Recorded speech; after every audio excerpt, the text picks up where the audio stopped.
আসসালামু আলাইকুম। আপনারা এখানে যে ফুটপাতে যে খাবারের ব্যবস্থা দেখতেছেন, এটা গুলশান ২ রোড নম্বর ১৬-তে এই ভ্যান গাড়িতে খাবারগুলি বিক্রি করা হয় অভিজাত এলাকায়।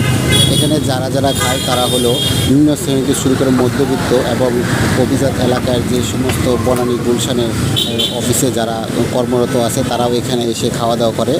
অপরিচ্ছন্ন অপরিষ্কার জায়গা হলেও কিছুই করার নেই তাদের, তার কারণ এই আশেপাশে কোনো হোটেল নেই। তারা বাধ্য হয়ে এই অপরিষ্কার অপরিচ্ছন্ন খাবার খেতে বাধ্য হয়।